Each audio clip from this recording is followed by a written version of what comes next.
আপনার মোবাইলে থাকা বিকাশ, নগদ, রকেটের অ্যাকাউন্টের যে টাকা নিমিষেই হাওয়া হয়ে যাবে।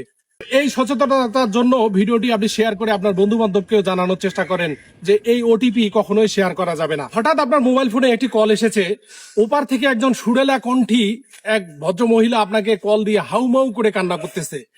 কি হয়েছে জানতে চাইলে আপনি বলবেন যে, বা সে বলছে যে ভাই আমি খুবই গরিব মানুষ, আমার একটি ভুল হয়েছে, যে ভুলটির সমাধান আপনার কাছে। তখন আপনি জানতে চাইলেন যে কি ভুল হয়েছে। তখন উনি বলবে যে উনি খুব কষ্ট করে লেখাপড়া করে একটি চাকরির আবেদন করেছে, সেই চাকরির আবেদনের যে আবেদন ফর্ম, এই আবেদন ফর্মে ভুল করে তার মোবাইল নাম্বার দিতে গিয়ে আপনার মোবাইল নাম্বারটি সে দিয়ে ফেলেছে। এখন সে পড়েছে বিপদে। এই বিপদে আপনার সহযোগিতা সে কামনা করবে। এই ক্ষেত্রে আপনি কি সহযোগিতা করবেন এটা যখন জানতে চাইবেন, তখন তিনি বলবে যে আমার এই যে মোবাইল নাম্বারে আমার অফিস থেকে একটি ওটিপি যাবে এবং আমার পরীক্ষার ডেট, তারিখ আমাকে জানিয়ে দেওয়া হবে, এই ব্যাপারে আপনি একটু সহযোগিতা করবেন। তখন আপনি বলবেন যে আচ্ছা ঠিক আছে, যেহেতু সুরেলা কণ্ঠে, কাদো কাদো কণ্ঠে আপনাকে বলছে, আপনি সরল বিশ্বাসে তাকে অনুমতি দিবেন বা অভয় দিবেন।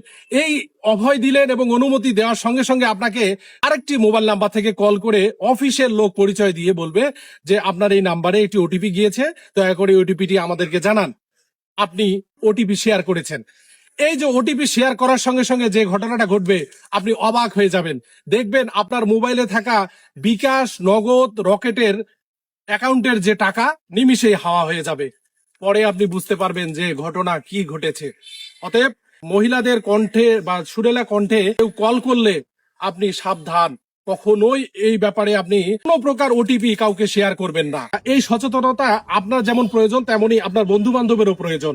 তো এই সচেতনতার জন্য ভিডিওটি আপনি শেয়ার করে আপনার বন্ধু বান্ধবকেও জানানোর চেষ্টা করেন যে এই ওটিপি কখনোই শেয়ার করা যাবে না।